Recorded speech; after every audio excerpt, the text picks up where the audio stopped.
Bueno, ya estamos grabando entonces, ¿no? Ujú.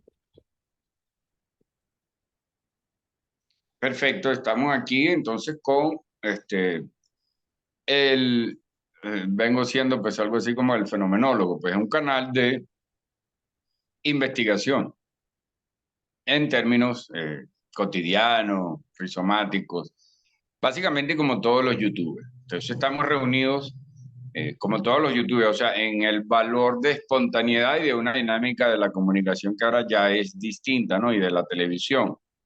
Está más cerca de la cotidianidad, de cómo somos a diario.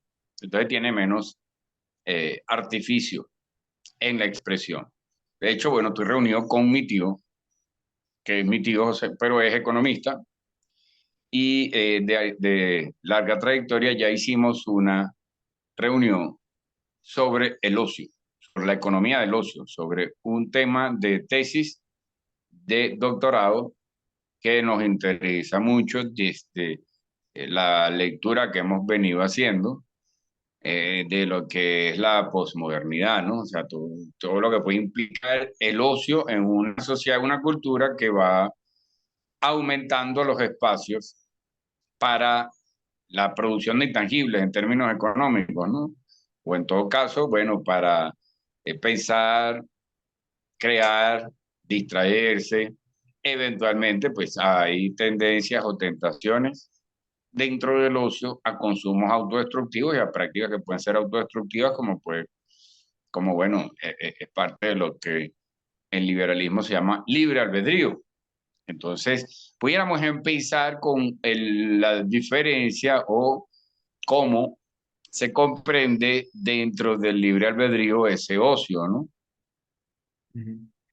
¿Cuáles son los elementos morales en esa evolución del ocio hacia cómo lo comprendemos hoy? Claro, yo me imagino que deberíamos es también, pues, diferenciar o saber a qué nos proponemos o qué definimos como ocio en tu tesis doctoral. Creo que deberíamos empezar por ahí, ¿no? ¿Quién es José Manuel Serna y el qué define la tesis como ocio?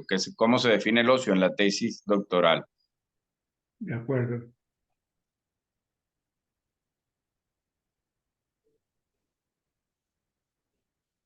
Un momentico. Buenos días. Bueno, tenemos... Eh, tengo, tengo unos materiales que son muy antiguos eh, y estoy buscando aquí la definición que publiqué en la tesis. Eh, debería estar Sí, para tener con... Sí, bueno, era necesario en mi investigación hacer una caracterización de, del, del ocio, tanto desde el punto de vista histórico como desde el punto de vista teórico, conceptual. Entonces, eso lo hice. La tesis tiene un capítulo dedicado a la evolución histórica del ocio en Occidente, que arranca con las nociones y la cultura del ocio en Grecia y en Roma, y luego eh, es el capítulo más largo de la tesis, ver cómo el ocio va, digamos, cambiando de naturaleza, cambiando de forma, cambiando en la práctica cotidiana, y, y eso es muy interesante porque el problema de la economía fundamentalmente es la lucha por encontrar los bienes para satisfacer las necesidades. Eh, y en ese proceso va cambiando la actividad humana en la medida en que hay excedentes y hay riqueza. Entonces, lo que genera digamos, la práctica de la economía y la adopción de la economía como parte de la vida y de la sociedad humana es el surgimiento de los excedentes. O sea, los grupos humanos se organizan para producir y en la medida en que la producción genera excedente, aparece el problema de quién es el excedente. Entonces, en ese trayecto, este, el ocio, primero es un ocio, digamos, muy elemental. Es un, vamos a hacer una pausa un momento, si me permite. Yo no sé si tú puedes ir abordando alguna explicación, porque es que no logro aquí. Esto es un Ah, problema está ya. buscando el material. Sí. ¿Puedo hablar con Charlos? ¿O estás grabando? Bueno, ahí tenemos a mi tío con una playa de fondo, que en Miami las hay bastante, pero igual a él le cuesta mucho llegar ahí. ¿Cómo está, señora? Y estamos entrevistando, pues, a un economista con un doctorado sobre economía del ocio, y habíamos hablado antes de la evolución entre el ocio entre Grecia antigua, entre la Grecia, o sea, de los conceptos que manejamos desde Occidente.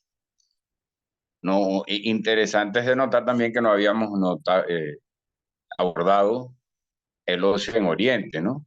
Y en otras culturas. Pero en principio, la evolución de Occidente de un ocio donde se puede producir nuevas ideas y donde hay una relación también con la mesura, con ciertos conceptos y valores, en la Grecia antigua cambia a un valor de dominación. Es decir, se convierte en estrategia de dominación con los romanos. O sea, se comienza con los romanos a diseñar espacios para el ocio de las masas y de grandes cantidades de gente para poder mantenerlas dentro de la ciudad. Con lo cual, tengo entendido que habíamos hablado que en esa tesis se asume como necesidad humana. Y necesidad humana que puede ser, bueno, conducida, aumentada, racionada, regulada por los actores, bueno, poderosos de la sociedad que existen innegablemente, ¿no? Los sectores con mayor influencia y control. Entonces, en Roma se asume como herramienta de dominación, eh, y va pasando, pues, durante ese periodo que mi señor José Manuel, aquí presente, pero muy concentrado ahorita en sus meditaciones, nos llevó por una especie de periodo cristiano del medioevo, más cristiano, donde se va a asumir también la mística como parte del ocio, ¿no? La relación mística. Prácticas y rituales se diversifican en ese mismo orden de influencias del cristianismo, incluso distintos a la iglesia. Y también, bueno, las vertientes ya más notables, pues destacadas o masivas, que van seguramente, pues, habrá analizado o concordará en que tenían relación con el descubrimiento de América, el aumento de riqueza producto de las nuevas tierras, ¿no? Entonces, seguramente el protestantismo también parte de ahí. Lo cierto es que el ocio en ese periodo, si lo analizamos desde el punto de vista del ocio, que es una lógica me parece interesantísimamente resumible, o sea, por eso mi interés en estas entrevistas, o sea, yo tengo, digamos que la propuesta o la búsqueda de una teoría psicológica basada en las intuiciones y no en el impulso sexual, ¿no? Por ejemplo, mi tío, pues, ha utilizado el ocio en lugar de otros ejes, o sea, más que el trabajo, algo lo contrario al marxismo, ¿no? Y se puede decir que también de muchos liberales, algo bastante original, ¿verdad? Los Cernas, un orgullo de apellido puede surgir eventualmente. Entonces, pero lo cierto es que esa definición del ocio, bueno, atraviesa por unos periodos que faltaría explicar un poquito más desde ese espacio para el desarrollo del misticismo, de diferentes lecturas místicas, ya al Renacimiento, ¿no? O sea, el periodo del Renacimiento, los albores, comienzos de la industrialización, ¿qué va a ir pasando ahí, según tus análisis, con el ocio? Porque entonces nos vamos acercando a nuestra realidad. Es bueno aclarar siempre que nuestra búsqueda no es tanto el conocimiento en sí mismo, el conocimiento por el conocimiento como placer, como cognitivismo heideggeriano y todas esas mamadas, sino la búsqueda de un diagnóstico de nuestros tiempos para tratar de pronosticar y, bueno, sentirnos, estar más claros, más seguros, tener una herramienta de diagnóstico más seria nos permite pronósticos más posibles, ¿no? Mayor certeza o, hacer, o capacidad de acertar pronósticos y eso es bueno. Entonces, o sea, indudablemente bueno. ¿Ves? Entonces, para ese diagnóstico de nuestro tiempo, la tesis sobre el ocio resulta el recuento, el reconocimiento de cómo practicamos el ocio, de cuánto lo necesitamos, de cuántas maneras hay que no conocemos, de su evolución y de su efecto. Doctor, entonces estamos en ese proceso de definir el ocio como eje de la cultura, de asumirlo como eje de la cultura, como experimento y bueno, y con la certeza de que sí es, de que no es solamente un experimento, ¿no? Sino que el ocio pues genera los espacios para la identificación psicológicamente, de hecho, en los espacios de ocio es donde puede haberse dado las nuevas ideas. Habíamos hablado aquí sobre la cuestión que hay en concreto en la cascada, toda la polémica que hay, que sigue avanzando. Entonces se cierra uno de los espacios de esparcimiento y de ocio más al que tiene acceso a la comunidad, esta comunidad, este pueblo, por parte de una transnacional. ¿Ves? Entonces imagínate lo pertinente del tema con lo que está pasando en el contexto. O sea, el tema pues analizado en teoría de una tesis, con todo un marco teórico y una revisión de la historia, pero en realidad tiene que ver con algo que está pasando aquí en la comunidad donde yo estoy. De hecho, cosas que pasan, ¿no? No era que yo lo buscaba, pero es un buen ejemplo de cómo aquí se está afectando el ocio de por sí, bueno, vea para beber, ¿no? Ocio industrial, ocio, hay mucha bebida y otras sustancias, ¿no? Que se nutren de el tiempo de ocio de la gente. Pero quería ir a aclarar que en espacios, en momentos de esparcimiento y de ocio es donde se pueden dar las nuevas ideas. Al menos eso es lo que dice la experiencia y algunos estudios, ¿no?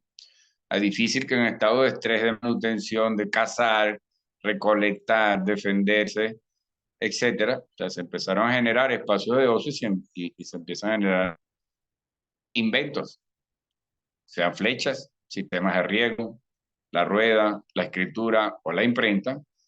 Es difícil pensar que como ideas como tal, o sea, como necesidad se podían haber ya visualizado, pero con las soluciones y las ideas, pues aparecen cuando hay tiempo para dedicarle a pensar, ¿no? Cuando se está fuera de la vorágine cotidiana, entonces, este, perfectamente, o sea, sumamente valioso, interesante el ocio para lo que viene siendo la tesis que uno maneja, ¿no? La tecnología del espíritu y la cultura silvestre. Podemos de hecho imaginarnos en muchos momentos de ocio a Gilles Deleuze, a Husserl, a Nietzsche, a Einstein, a, a cualquiera, en muchos momentos, a Carlos Marx, que le gustaba mucho luchar y sufrir por otros, pero en realidad tuvo bastantes momentos de ocio, ¿cierto o no? Bueno, ahí estamos esperando que mi tío baje del Olimpo de sus estudios, pero la computación no es su fuerte. Quién sabe si acaba de formatear el disco duro y no se dio cuenta.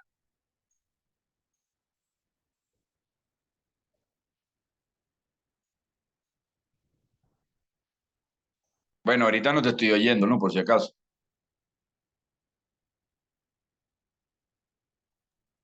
Sí, te decía que en el capítulo donde yo abordo la definición de ocio, hago todo un análisis muy detallado. O sea, considero el ocio en la perspectiva histórica, eh,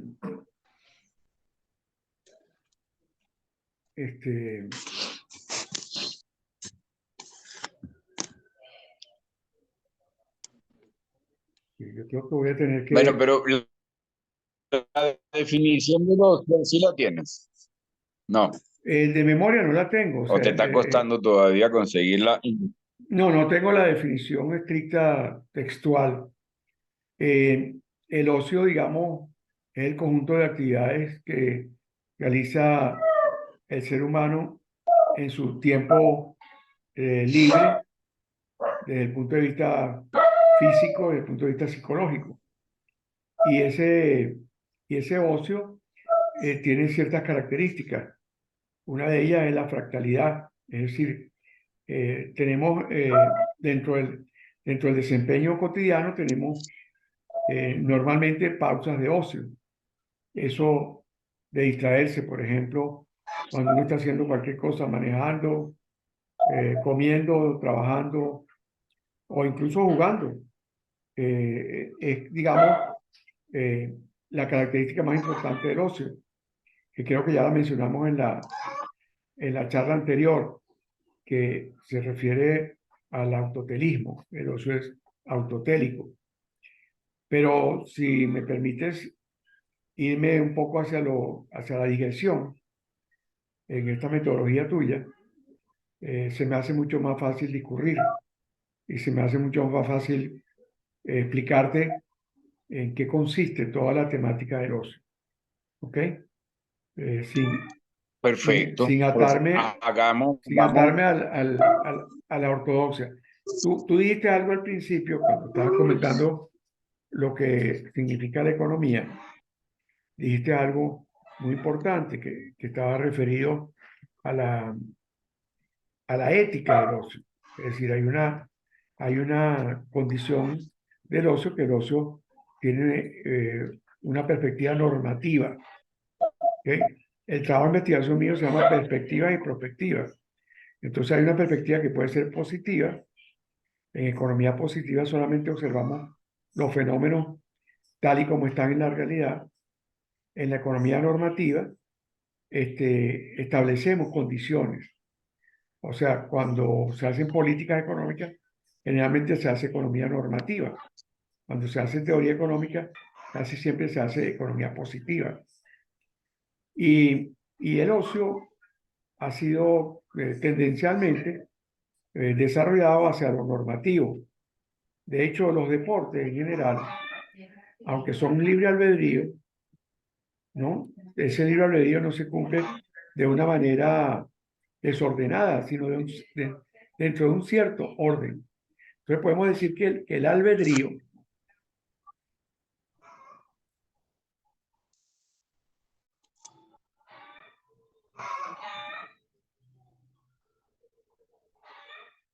Suspenso, pero esto es, claro, estamos en, el aspecto, o sea, la noción de albedrío para el ocio, no significa, digamos, una total y absoluta falta de nada, de controles. Esto está como dando zancadas en el aire.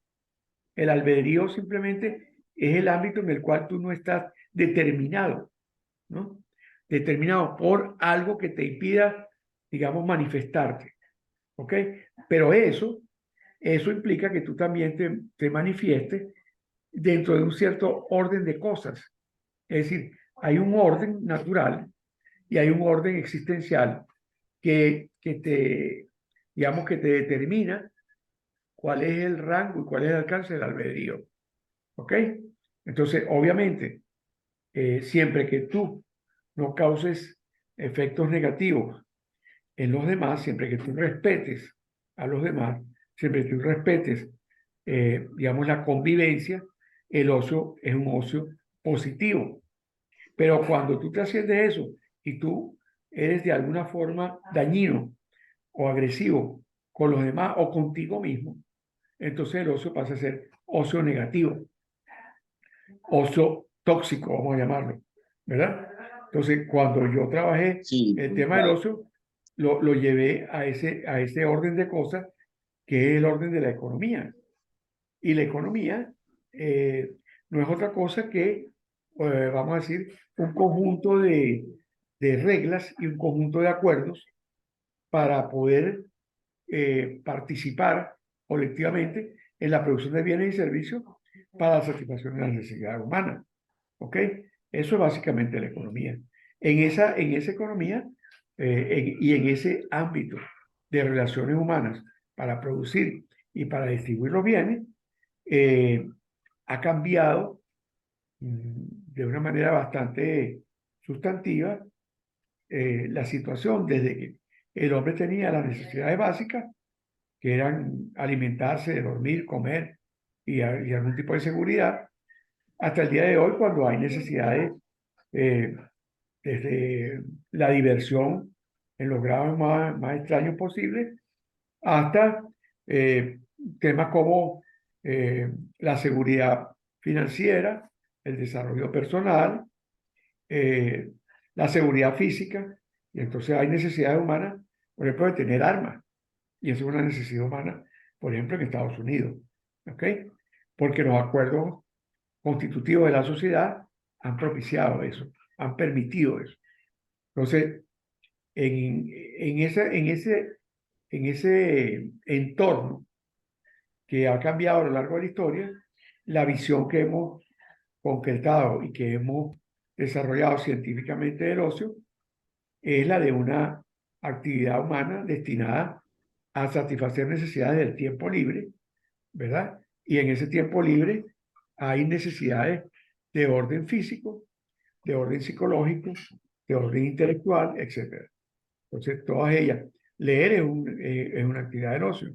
Claro, pero cuando la actividad del ocio, de leer, pasa a ser leer, por ejemplo, un documento para hacer una investigación y esa investigación determina un poco tu subsistencia porque te la van a pagar, ya tú no eres autotélico totalmente. Pasas a ser un poco exotélico en lo que haces. En ese sentido, entonces, vemos las tendencias y las perspectivas del ocio eh, muy diversas hacia el futuro.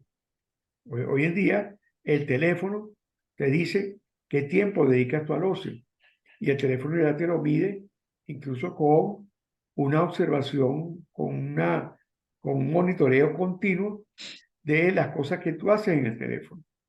Entonces, de repente, ahí hay una, digamos, una clasificación y unos criterios mediante los cuales lo que tú haces con el teléfono es considerado trabajo o tiempo de ocio, ¿verdad?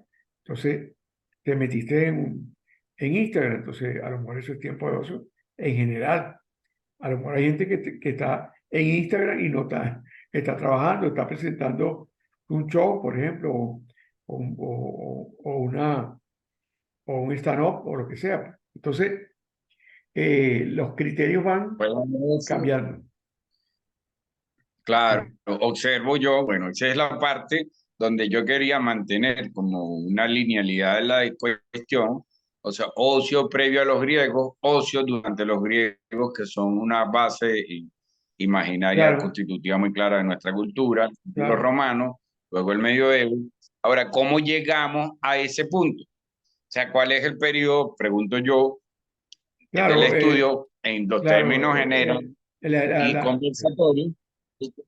Pero para aclararte, no, porque ese ya es el punto que a mí me interesa mucho, que es donde la cosa se complejiza tanto que al mismo tiempo yo puedo estar 5 o 6 minutos de ocio viendo técnicas de baile, ¿verdad? O esta muchacha tan bella que hace danza, y al mismo tiempo estoy trabajando, porque tengo que asumir como un Exactamente, trabajo el escribir bien algunos textos, exactamente. Entonces porque no es está, mero esparcimiento, ¿no? claro, y entonces está un problema ya que no es de economía, sino es un problema psicológico, que es que, que, Ajá. que el trabajo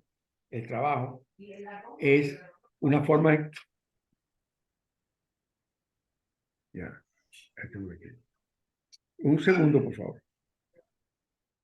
¿Cómo no? ¿Te van a servir un café o algo?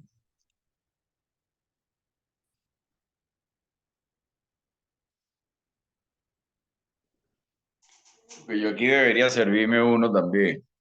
Bueno, Esto se va a poner bueno.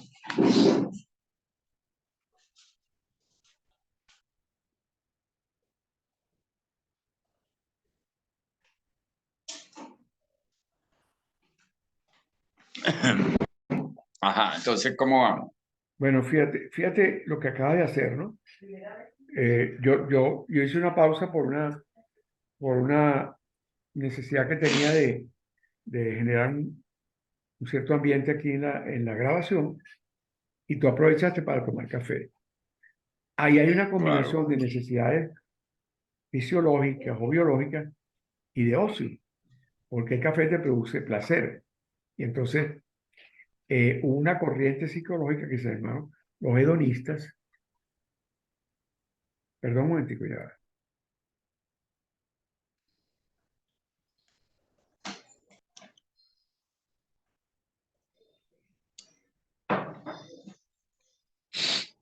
Vamos a hablar 20 minutos y continuamos posteriormente, mañana, otro día. Eh, no, esta es una, vamos a decir, este es un discurrir que tenemos los dos, que en mi caso me exige liberarme de una cierta característica del conocimiento y del compartir conocimiento. Yo tengo una deformación académica y esa deformación académica me impide a veces expresar de manera, digamos, eh, de manera libre, de manera fluida. suelta, fluida, fluir, pues. Entonces, eh, y te agradezco mucho esta oportunidad porque conversando contigo, probablemente me preparo para algo que estoy haciendo y que quiero promover contigo. Eh, esta semana voy a cambiar el enfoque de mi programa de economía en mi canal YouTube que se llama Ojo con Eso TV y se llama Economía Inteligente.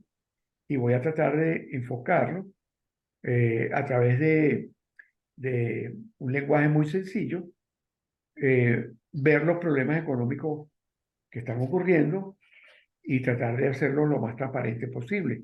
En qué consiste la inflación, qué va a pasar con el dólar, etcétera. Bueno, asimismo, en el caso que estábamos conversando, a ti te interesa mucho caracterizar qué pasó con el ocio históricamente. Eso fue el capítulo más largo de mi tesis y esa investigación no está completa. Yo, si el atardecer en el que estoy, Es difícil, si el atardecer en el que es estoy no ambiciosa. oscurece muy rápido, yo me propongo hacer una historia económica del ocio. Porque es que el ocio, yo no lo estoy enfocando en la forma más, digamos, esencial, sino desde la perspectiva económica. Es la perspectiva en la cual me formé y me aprendí a pensar para vivir y para trabajar. Claro. Entonces, En cuanto y a eso no me eso, genera, y eso no me genera problemas en general, porque en general, para cada redundancia, eso más bien me ayuda a marcar digamos, un territorio, a marcar una referencia. La la actividad humana fue siendo siempre condicionada por ciertos factores. Uno fue el medio ambiente. O sea, el hombre se levanta, se yergue, ¿no? Desde la naturaleza, deja de ser el pitecantropos y comienza a tener una serie de problemas nuevos. Quizás el desarrollo de la mente humana tiene que ver con eso. Yo no sé si hubo un milagro religioso o si venimos de otro planeta, pero en el evolucionismo que nos acostumbramos a, a manejar con Darwin y con toda la antropología, se supone que hubo un momento en que los miembros de una comunidad, llamemos la tribu, tenían que ponerse de acuerdo para hacer las cosas. Alguien tenía que hacer las viviendas, alguien tenía que hacer ropa, alguien tenía que defender a la tribu de invasores, alguien tenía que buscar comida y alguien tenía incluso que enseñar, aunque fueran sociedades no letradas, se aprendían cosas y había cultura. Y eso lo sabes tú mejor que yo por tu formación y por lo que estudiaste y aprendiste con tu mamá.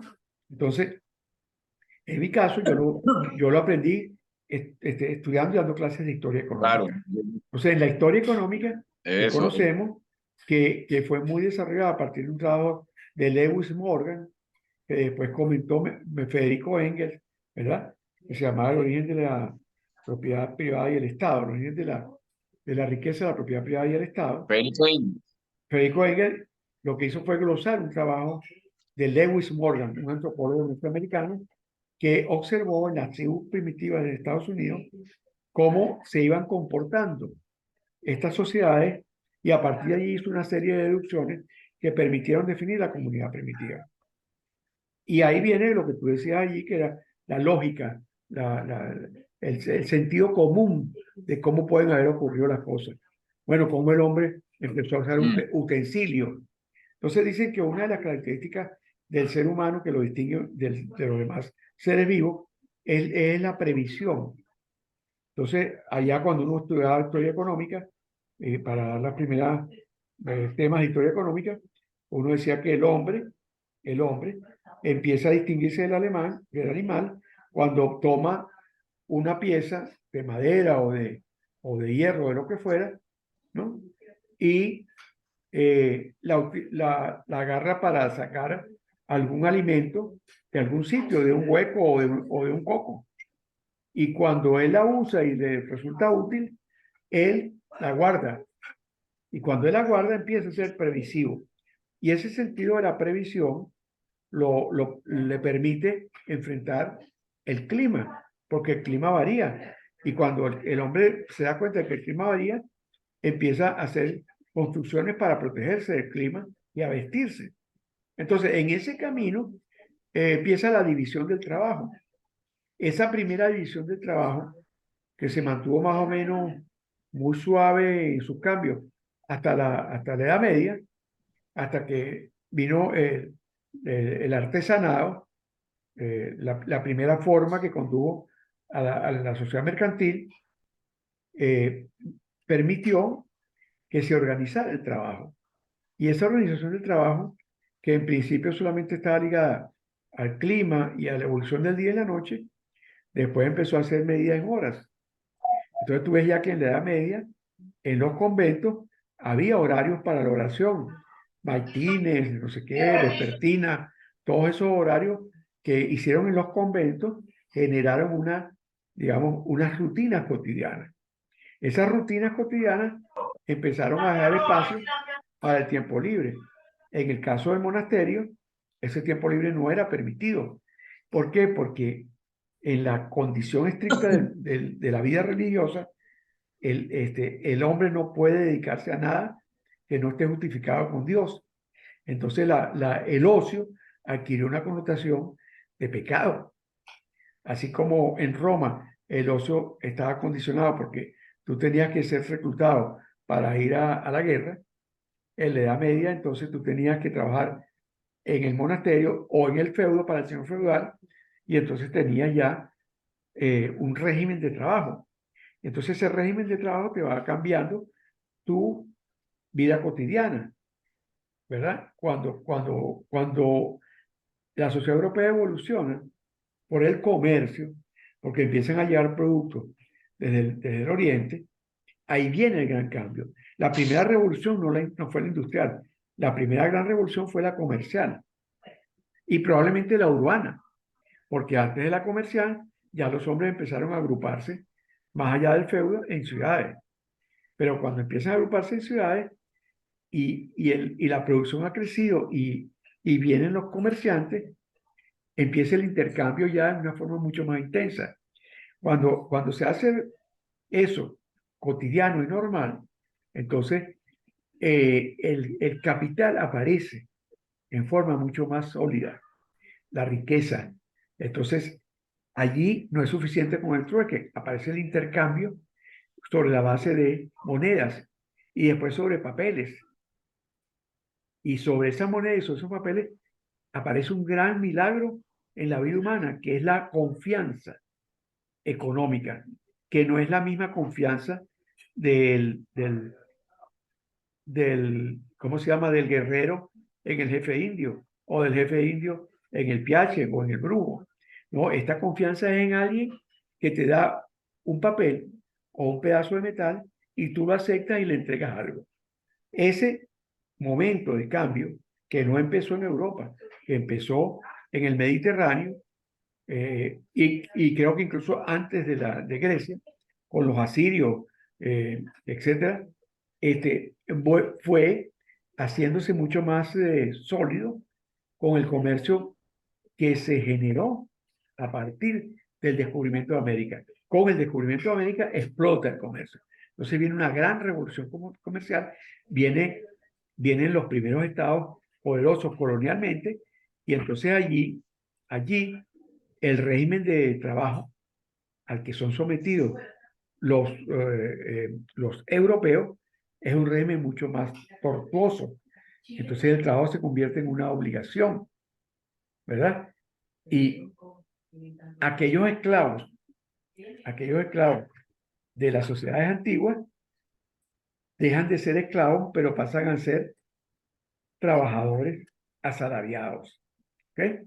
Y ese trabajo asalariado, ¿cómo se negocia? Sobre la base de horarios. Entonces, ese horario te permite tener un tiempo que no es de trabajo. Y ese tiempo que no es de trabajo es un capital que tiene todo ser humano. Y todo ser humano se apropia del tiempo y lo negocia. En la medida en que aparece mayor libertad en las sociedades modernas, en esa medida se pasa a tener lo que se llama la clase media, que entonces ya del salario por hora se pasa a una participación más laxa en el trabajo y una estructuración mucho más compleja de las relaciones productivas. Y al mismo tiempo se diversifica más la producción. Aparecen los juegos ya en forma más abierta, aparecen muchos placeres, bebidas, comidas, etcétera, etcétera. Y entonces el ocio comienza a ser una actividad económica Con la clase media, particular. ¿no? Sí, nos quedan 9 minutos. Eh, este periodo, este periodo es muy importante y podríamos decir que estamos en el siglo XVI, por ahí, XVII. En ese periodo, entonces, primero en las cortes que venían de la Edad Media, la llamada Baja Edad Media, ¿no? Y, y las sociedades ya urbanas, el comienzo de las sociedades de las grandes ciudades europeas, donde ya no solamente se había mercado para vender ropa, sino que también se ofrecían pinturas, se ofrecían obras de arte.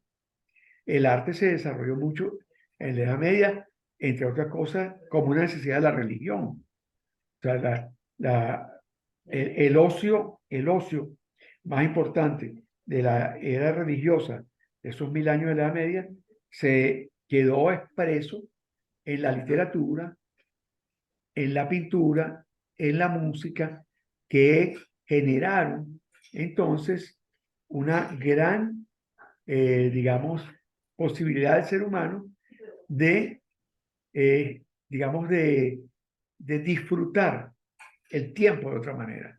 Entonces, ese ocio no dejó de transformarse a todo lo largo del capitalismo. Entonces, hoy en día tenemos una huelga, una huelga de cinematografía en California, en Los Ángeles, que tiene muy mal a Estados Unidos y en particular a Los Ángeles. O sea, hay actores hoy en día buscando trabajo como mesoneros, pero esa es una industria que a través de los streamers se masificó mucho más allá que el cine. Y que en el caso de la India incluso es mucho más fuerte que en Occidente. La industria cinematográfica en la India produce muchísimo más. Sí, ¿Ya? Y en Europa, por supuesto, también hay una gran cantidad de actividades del ocio. Yo les quiero decir a ustedes que el fútbol no es exactamente un deporte. El fútbol es casi una religión. Es decir, el fútbol ha pasado a ser en muchos países una parte esencial de la vida humana. Es decir, yo lo sí, viví, muy importante eso aquí en Colombia. yo lo viví muy dramáticamente y al mismo tiempo que dramático, tragicómicamente, en una oportunidad en Inglaterra, que yo fui a una tienda donde reparaban cámaras fotográficas y el señor que me atendía, que reparaba la cámara, me dijo, dígame rápido, señor, porque voy a salir de aquí corriendo a la final de cricket, que es en no sé dónde. O sea, eran las 10 de la mañana, una hora de trabajo, y él iba a cerrar su tienda porque se iba. Y en Italia Hay momentos en que cierran todos los negocios porque hay un juego de fútbol del equipo de la ciudad. ¿Ok? Y es decir, y en Venezuela también lo vivimos en el béisbol, en el básquet, etcétera, etcétera. Es decir, y lo vimos en otras cosas, con los famosos puentes, la Semana Santa, etcétera, etcétera. Entonces, todo eso, toda Aquí esa en forma, Colombia el fútbol es una religión. también, claro, toda esa forma de vida nueva hace que el hombre no trabaje solamente para sus necesidades básicas, sino también para sus necesidades del tiempo libre y para necesidades que más allá del ocio tienen que ver con otros aspectos del ser humano. Por ejemplo, eh, eh, todo esto que se llama selfismo, ¿no? Hacerse un tatuaje, ponerse eh, un brillante, una oreja, usar ropa de marca, todo eso configura una vida distinta a la que estudiaron los economistas hace 300 años.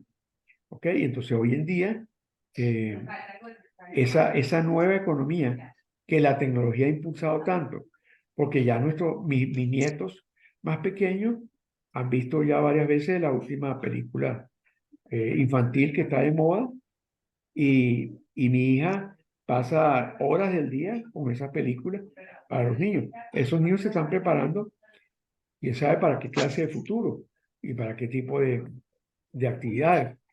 Bueno, yo te dejo para que me hagas las preguntas de cierre y si quieres nos ponemos de acuerdo para escoger temas para la próxima. Este tema es muy extenso, es muy amplio. Podemos hablar de cualquier Muy deporte, extenso. podemos hablar de cualquier Bueno, pero deporte vamos a o de resumir, cualquier aspecto de la economía a del ocio. aprender la cosa, ¿no? Teníamos una evolución del ocio que pasa por diferentes niveles y se complejiza mucho En el tiempo. en ese periodo Ujú. de lo que se llama medioevo, se suele llamar así, hasta la industrialización. O No hasta la revolución sea, hay una, comercial. Es que el capitalismo empieza con las revoluciones burguesas. Y las revoluciones burguesas son previas a la revolución industrial. Las sí, sin revoluciones, lugar a dudas. las revoluciones burguesas son, los burgos estaban fuera de los feudos. Y en las ciudades, la clase media de las grandes ciudades europeas estaba fuera de las cortes monárquicas, de los reinos. Y el caso más patético, más representativo, es la Revolución Francesa, pero no fue el primero. La Revolución Americana fue el primero, fue 13 años antes. Y, Inglaterra fue casi 100 años antes. ¿Qué periodo estamos hablando? ¿Qué época? Estamos hablando de 1600 hasta 1800 fueron las revoluciones burguesas, pero no comenzaron con la francesa, comenzaron antes. Y ese periodo es un periodo de cambio político. ¿Por qué? Porque ya digamos, eh, colonial y el sistema, vamos a llamarlo, de las monarquías estériles y mercantilistas, estaba haciendo agua. El mercantilismo casualmente hace agua porque dejó de lado la economía y se dedicó más a la especulación monetaria y financiera. Es decir, las monarquías vivían del oro y las piedras preciosas. Pero mientras eso ocurría dentro de los palacios, afuera estaban cambiando las cosas. Estaban, estaban surgiendo todo el cambio hacia la producción fabril, hacia la gran producción fabril y hacia el comercio con otras ciudades. Y entonces estas clases Claro, que es la revolución emergentes industrial, ¿no? Que es eso, cambiaron bueno. totalmente. Eso fue, Pero tenemos que durante ese periodo el ocio se va haciendo progresivamente más complejo. es Va correcto, surgiendo la clase media, ¿no? claro. Y está cambiando ahora al punto de que ya se está planteando en en algunas discusiones el cambio del ser humano de ser mortal a ser inmortal. O sea, está cambiando porque la tecnología y el desarrollo de la ciencia La perspectiva, ¿no? están generando Se está perpetuidad, viendo la posibilidad de que el hombre viva generando eternamente. un cambio paradigmático existencial nunca antes visto. Pero Nunca, claro, eso es a donde queremos llegar. ¿A qué diagnóstico podemos hacer los sujetos ahorita y las generaciones que vienen buscando ejes? O sea, pero cómo comprender ¿Hacia una dónde sociedad, vamos? ¿Hacia dónde vamos? ¿hacia dónde vamos? Sí, mira, inteligencia artificial va a sustituir la mayoría de los trabajos de la clase media. Claro. Ya, bueno, o sea, cuando hablamos de abogados, médicos y Va a haber correctores otras de texto, cosas, va a haber otras profesiones. Podemos hablar de eso también. por supuesto, Eso ya está vislumbrado. Y incluso hay autores que ya han y eso yo hecho, quería llegar eh, progresivamente con que se notara la mayor complejidad y también susceptibilidad de ser manejada, de ser manipulada, el espacio de ocio. O sea, la noción o necesidad del cambia todo, ocio. cambian la forma de Claro, poder, pero hay un cambian la forma de vector poder a mayor también. complejización. O sea, desde una visión originaria y natural, donde es difícil hablar de trabajo y ocio, en cultura silvestre, se está llegando a un estado de complejidad que yo observo que lo hace similar. Es decir, a un montón de cosas instrumentales pueden facilitar el trabajo, pero también disminuir el espacio libre de ocio o minarlo. Hacia allá es Exacto. donde yo buscaría llegar para tratar de diagnosticar. Y entonces, No, pero el vector. no es exactamente no es exactamente, y no necesariamente una destrucción del espacio libre de ocio. Eso lo podemos hablar en la Bueno, próxima sesión. yo no hice construcción, minar, dificultar, cambiar.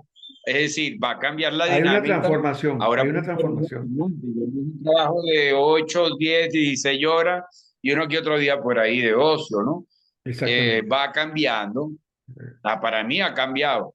Ya, pues mi trabajo depende exclusivamente de cómo yo maneje mi horario. Entonces, yo trabajo de Bueno, 3 a 9 de 3 de la madrugada a 9 de la ok, mañana. ok. El resto del día, pues, Por ejemplo, yo ahorita tengo que cerrar aquí porque tengo que hablar con mi hija que está en España y ya son las 7 de la bueno. noche allá y pues, ella se va a acostar con los niños, yo quiero ver a mi nieto. Bueno, de acuerdo, ¿ves? Eso es un espacio del ocio. Quedamos Eh, pendientes para continuar la lo vemos en reunión, la tío, próxima, porque claro, claro. Ok, hágale. gracias, Dale, Dimiro, estamos en contacto, cuídate mucho.